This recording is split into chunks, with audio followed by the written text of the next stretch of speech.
Sub inspector, अगर तुमने किसी को परेशान किया तो मैं तुम्हें इतना मारूंगी कि तुम घर जाने के काबिल नहीं रहोगे।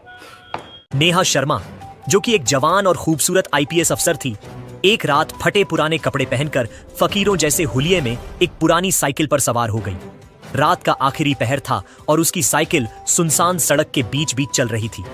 उसी सड़क पर कुछ पुलिस वाले नाका लगाए खड़े थे और जब एक कांस्टेबल ने साइकिल पर सवार नेहा शर्मा को अपनी तरफ आते देखा तो दूसरे कांस्टेबल से बोला, लगता है कोई फकीरनी आ रही है।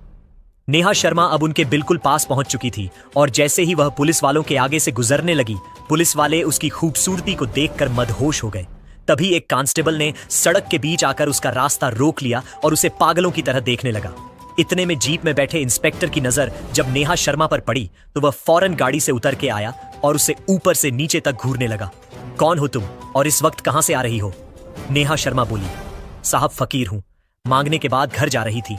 अब इंस्पेक्टर आहिस्ता आहिस्ता उसके करीब आया और उसकी कमर पर हाथ फेरते हुए बोला, एक फकीरनी और इतनी सुंदर, यह कैसे मुमकिन है? यह सुनकर इंस्पेक्टर और बाकी पुलिस वाले जोर जोर से हंसने लगे। रात पूरी तरह से काली हो चुकी थी।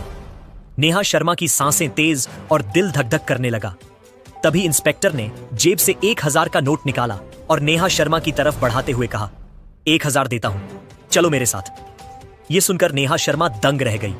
इंस्पेक्टर ने अचानक नेहा शर्मा का हाथ पकड़ के उसे साइकिल से नीचे उतार लिया और अपनी गाड़ी की तरफ ले गया।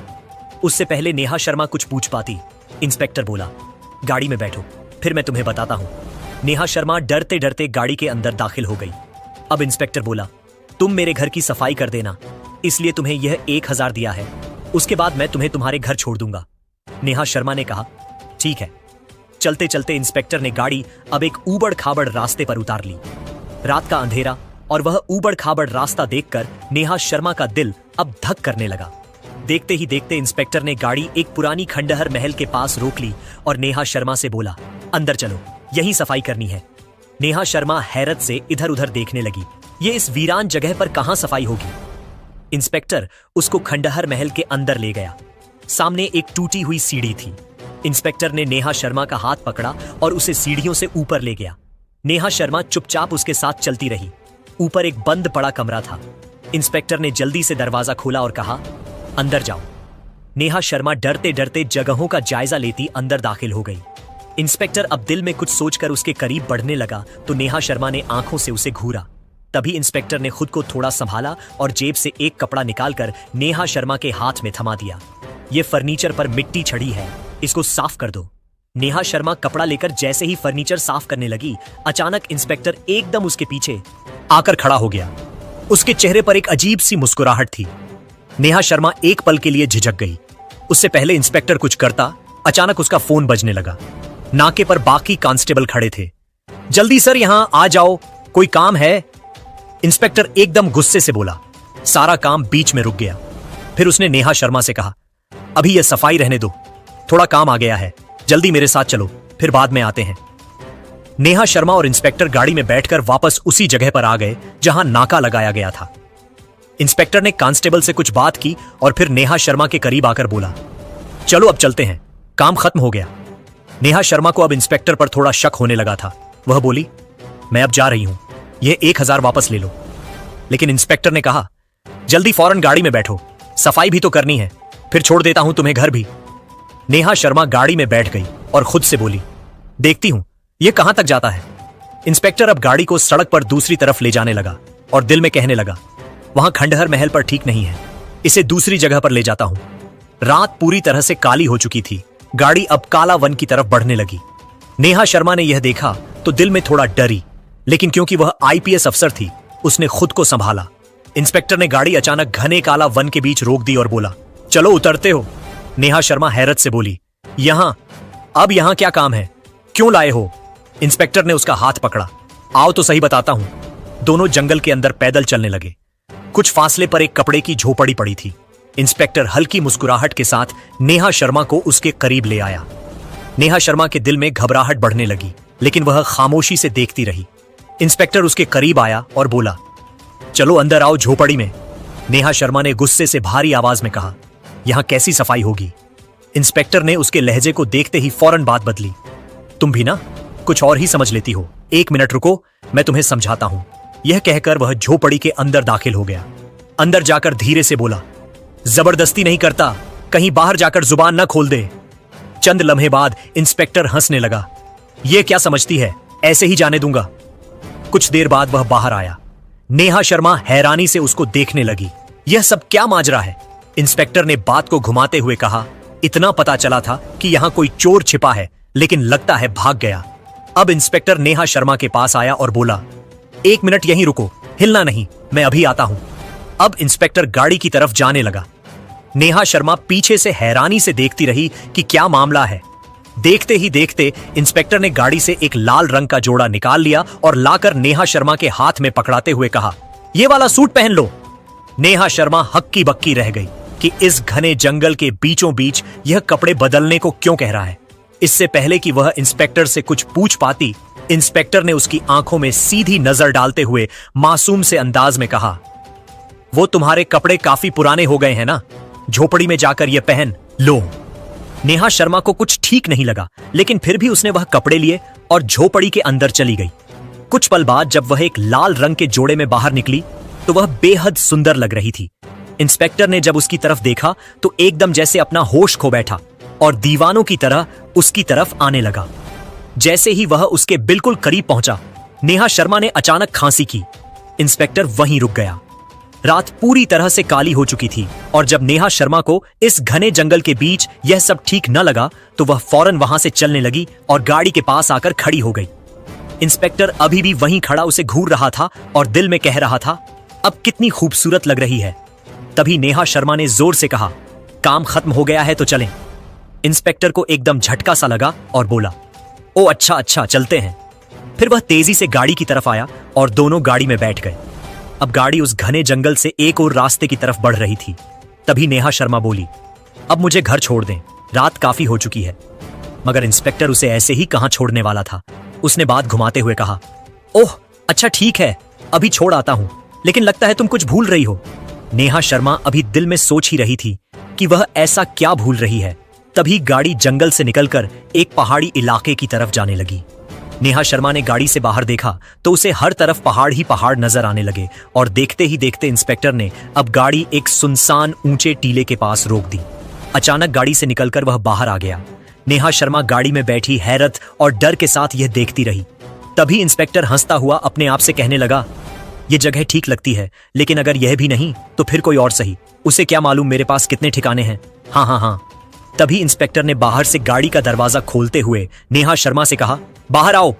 नेहा शर्मा को शक हो गया था कि उसके साथ अब कुछ गलत होने वाला है, लेकिन फिर भी उसने मिशन को जारी रखने के लिए डरते डरते गाड़ी से कदम बाहर सुनसान और वीरान पहाड़ों के बीच रख दिए। रात का आखिरी पहर था और यहां दूर दूर तक किसी इंसान का नामो निशान भी न था। अब नेहा शर्मा बोली, यहां क्यों लाए हो, यहां कौन सा काम है? इंस्पेक्टर ने उसकी बात का कोई जवाब न दिया और बोला, वक्त कम है, जल्दी आओ मेरे पीछे पीछे। देखते ही देखते इंस्पेक्टर अब ऊंचे टीले के ऊपर चढ़ने लगा और थोड़ी सी ऊपर जाकर जब नीचे झांका तो नेहा शर्मा वहीं खड़ी थी। अचानक इंस्पेक्टर बोला, तुम वहां क्यों खड़ी हो, आओ ऊपर तुम भी। नेहा शर्मा ने इधर उधर देखा। डरावने से पहाड़ रात के अंधेरे में और ज्यादा खौफनाक लग रहे थे। अब नेहा शर्मा उसके पीछे पीछे ऊपर ऊंचे टीले पर चढ़ने लगी। इंस्पेक्टर ने जब उसे अपने पीछे आते देखा तो मुस्कुराया और बोला, जल्दी जल्दी जल्दी आ जाओ, पहाड़ काफी ऊंचा है। अब इंस्पेक्टर और नेहा शर्मा पहाड़ की सबसे ऊंची चोटी पर पहुंच गए थे। नेहा शर्मा ने जैसे ही चोटी के किनारे पर जाकर नीचे झांका तो वहां हजारों फीट गहराई थी। यह देखकर नेहा शर्मा थोड़ा डर गई। जब इंस्पेक्टर ने नेहा शर्मा को किनारे पर खड़ा पाया तो वह पीछे से उसकी तरफ देखने लगा और आहिस्ता आहिस्ता दबे पांव उसकी तरफ बढ़ने लगा। उसके बिल्कुल करीब पहुंचकर इंस्पेक्टर ने उसे कमर से पकड़कर आगे की तरफ झटका दिया। धक्का दे दूं, धक्का दे दूं। नेहा शर्मा पूरी कांप गई। उसका दिल तेज तेज धड़कने लगा। वह एकदम पीछे मुड़ी और गुस्से से बोली, पागल हो तुम, यह क्या हरकत है? इंस्पेक्टर जोर जोर से हंसने लगा। मजाक कर रहा था, तुम तो डर ही गई। तभी नेहा शर्मा किनारे से हटकर पहाड़ के बीच एक चट्टान पर जाकर खड़ी हो गई। इंस्पेक्टर भी उसके पीछे आकर उसके पास खड़ा हो गया। नेहा शर्मा ने सख्त लहजे में कहा, अब मैं क्या पूछ सकती हूं कि रात के इस अंधेरे में इस सुनसान पहाड़ के ऊपर आने का क्या मकसद है? तभी इंस्पेक्टर मुस्कुराता हुआ बोला, मकसद भी पता चल जाएगा, थोड़ा सब्र तो करो। आओ मेरे साथ। देखते ही देखते अब इंस्पेक्टर पहाड़ के आखिरी हिस्से की तरफ जाने लगा, जहां एक खजूर की बनी झोपड़ी थी। झोपड़ी के पास पहुंचकर इंस्पेक्टर ने पीछे नेहा शर्मा को आवाज लगाई, जल्दी आओ। उधर नेहा शर्मा ने वहीं खड़े अपने आप से कहा, पता नहीं इस इंस्पेक्टर के दिल में क्या चल रहा है, लेकिन मुझे अपना काम भी तो पूरा करना है। नेहा शर्मा अब इस डरावने और सुनसान पहाड़ के ऊपर आहिस्ता आहिस्ता झोपड़ी की तरफ आने लगी। रात पूरी तरह से छा चुकी थी और आसमान भी पूरी तरह से काला हो चुका था। और जैसे ही नेहा शर्मा झोपड़ी के पास पहुंची, इंस्पेक्टर उसके बहुत करीब आ गया और उसका हाथ पकड़ के धीमी आवाज से कहने लगा, तुम कब तक यह गरीबी वाली जिंदगी जीती रहोगी? मुझसे यह सब नहीं देखा जाता। तुम इतनी खूबसूरत और जवान हो, तुम्हें तो महलों में होना चाहिए था। नेहा शर्मा अब समझ गई थी कि इंस्पेक्टर क्या कहना चाह रहा है। वह आहिस्ता आहिस्ता अपने कदम पीछे की तरफ हटाने लगी और इंस्पेक्टर उसकी आंखों में देखते हुए उसकी तरफ आने लगा। अब नेहा शर्मा पीछे हटते हटते किनारे पर पहुंच गई थी और पहाड़ की उस ऊंची चोटी से नीचे गहराई में गिरने ही वाली थी कि इंस्पेक्टर ने अचानक एकदम उसके हाथ को पकड़कर अपनी तरफ झटके से खींच लिया। वह इंस्पेक्टर के सीने से लग गई। इंस्पेक्टर के चेहरे पर एक अजीब सी मुस्कुराहट आ गई और नेहा शर्मा का दिल तेजी से धड़कने लगा। वह आंखें बंद करके तेज तेज सांस ले रही थी कि शुक्र है बच गई, और इंस्पेक्टर मन ही मन मुस्कुरा रहा था। तभी वह एकदम उठ खड़ी हुई। यह जगह मुझे बिल्कुल ठीक नहीं लगती, चलो अभी चलते हैं। वह एकदम झोपड़ी से बाहर निकलने लगी। तभी इंस्पेक्टर उसके करीब आया और उसको बाजू से पकड़ते हुए कहा, 1 मिनट रुको, जो काम हम यहां करने आए थे वह तो रह गया। नेहा शर्मा हैरत से उसकी तरफ देखने लगी। क्या काम रह गया है? इंस्पेक्टर बोला, आओ मेरे साथ आओ। अब इंस्पेक्टर उसको उस पहाड़ के दूसरे रास्ते से नीचे उतार कर ले गया, जहां पर एक काफी गहरा गड्ढा बना हुआ था। इंस्पेक्टर अब गड्ढे के अंदर उतर गया और वहां से एक सूटकेस बाहर लेकर आ गया। नेहा शर्मा हैरत से यह देखती रही। अचानक इंस्पेक्टर ने नेहा शर्मा का हाथ अपने हाथों में लेते हुए कहा, अगर तुम चाहो तो यह सूटकेस तुम्हारा हो सकता है। तभी इंस्पेक्टर ने वह सूटकेस खोला तो वह पैसों से लबालब भरा हुआ था। अब इंस्पेक्टर मुस्कुराकर बोला, हां करो तो, यह तुम्हारे भी हो सकते हैं। नेहा शर्मा के चेहरे पर थोड़ी सी मुस्कुराहट आ गई। तभी नेहा शर्मा बोली, लेकिन अभी यहां से चलो, आगे बात कर लेते हैं। फिर दोनों उस पहाड़ से नीचे उतरकर गाड़ी के पास आ गए। पैसों को देखकर नेहा शर्मा का रवैया एकदम बदलने लगा था। वह तभी इंस्पेक्टर के पास आकर मुस्कुराकर बोली, क्या वाकई यह पैसे मेरे हो जाएंगे? इंस्पेक्टर हंसकर बोला, हां। अब नेहा शर्मा खुद ब खुद गाड़ी में बैठ गई और इंस्पेक्टर से बोली, आओ चलते हैं। कहां चलना है? इंस्पेक्टर गाड़ी के अंदर बैठ गया। गाड़ी अब पहाड़ी इलाके से निकलने लगी। नेहा शर्मा ने इंस्पेक्टर से कहा, क्या तुम्हारे पास और भी जगह है? इंस्पेक्टर बोला, हां बहुत जगह है। नेहा शर्मा बोली, चलो ऐसी जगह चलो जहां पर कोई ना हो, और मुझे सिर्फ इतने पैसे नहीं चाहिए और भी चाहिए। इंस्पेक्टर मुस्कुराते हुए बोला, कोई बात नहीं, तुम्हें जितने चाहिए ले लेना। देखते ही देखते अब गाड़ी एक डरावनी और सुनसान फुटपाथ पर चढ़ गई, जहां पर दरख्तों के पत्ते नीचे बिखरे पड़े थे और उस जगह से खौफ आ रहा था। उसी फुटपाथ के कोने पर एक वीराना दरगाह था और अचानक इंस्पेक्टर ने वीराना दरगाह के साथ जाकर ब्रेक लगाई। देखते ही देखते अब नेहा शर्मा खुद गाड़ी से निकलकर बाहर खड़ी हो गई। आओ चलते हैं।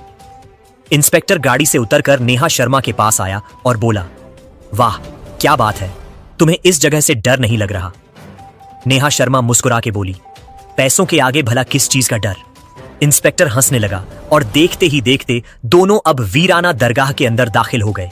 तभी इंस्पेक्टर वीराना दरगाह के एक कोने में जाकर जगह खोदने लगा। नेहा शर्मा भी पीछे आकर खड़ी होकर देखने लगी। देखते ही देखते इंस्पेक्टर ने उस गड्ढे से एक बैग बाहर निकाल लिया और नेहा शर्मा के हाथ में थमा दिया। नेहा शर्मा ने जब बैग को खोला और उसके अंदर देखा तो उसकी आंखें फटी की फटी रह गईं। यह बैग पैसों से लबालब भरा हुआ था। नेहा शर्मा फूली नहीं समा रही थी। तभी वह इंस्पेक्टर के थोड़ा करीब आकर धीमे लहजे में बोली, क्या ये भी मेरे होंगे? इंस्पेक्टर ने गर्दन हिलाकर कहा, बस तुम मेरी बात मानो, ये तो कुछ भी नहीं है। दोस्तों, अगर आपको ये कहानी दिल को छू गई हो, अगर आपको लगा कि सच्चाई की जीत जरूरी है, तो एक लाइक तो बनता है। आपका हर लाइक हमें नई कहानियां लाने की ताकत देता है। और हाँ, चैनल को सब्सक्राइब करना मत भूलना, क्योंकि अगली कहानी शायद वही हो जिसका इंतजार आप बरसों से कर रहे हो। मिलते हैं अगली वीडियो में, तब तक के लिए जय हिंद और बने रहिए हमारे साथ।